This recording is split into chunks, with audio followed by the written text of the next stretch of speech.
My name is Sarah Lauren Kattos, and I was just going to talk to you today about growing in faith towards the future. And today our Bible inspiration is from the book of Jeremiah, where many of us have grown up with the idea that God was going to prosper us and not hurt us, and that He was going to give us a hope and a future. But so often when we think about that verse, we want to just close the Bible, say, "Thank you, God," and move on about our day. And we don't go to verse 12 that's right after that. And that tells us that where God goes on to say, "I'm doing these things so that you'll take that future and you'll take that prosperity and you'll seek me out." So whenever God talks about providing for us, He also wants to fellowship with us, and He wants to be a part of our journey.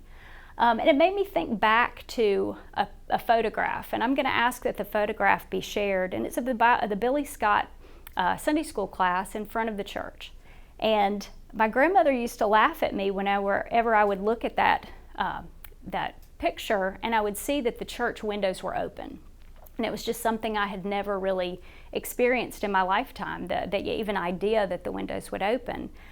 And she used to say, "Well, you don't know how good you have it," because when we were in the heat of the summer, we would just have to pray for a breeze and open the windows. So I was grateful for the stewardship of people seeing a need and meeting it. So fast forward to the next photo is of my 1973 baptism, and whatever the people in that black and white photograph had done to keep God's work happening in this place was strong enough that my parents wanted to bring me back here and to raise my sisters and me in the church. Blink your eyes and another 30 years has passed. We're in the year 2000 and 2003, where my husband Andy and I brought our own daughters here. We hoped that they would be as blessed in this place as we had been. And we think about what the church provided to our family in that time frame. The Susanna Wesley Early Education Ministry, the Wesley Worship Center, the Wesley Center where all of our youth programs are at this point.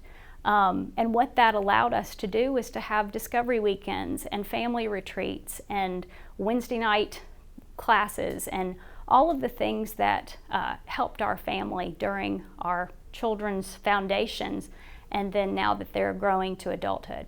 And in that, I want to thank all of the good stewards for my whole lifetime and the lifetimes of my children.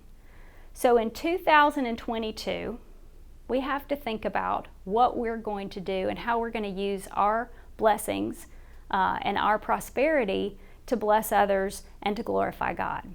So it's time for Cheerful Givers. We're supposed to participate. If you've offered to help somewhere and you haven't been given an opportunity, ask again. Find a way, find a need like those people did when we got air conditioning in the 1940s. We have to be willing to keep the faith and identify those needs and to be cheerful givers.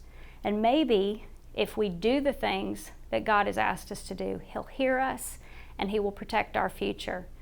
For 213 years, people have done that in this place, and now it's our turn.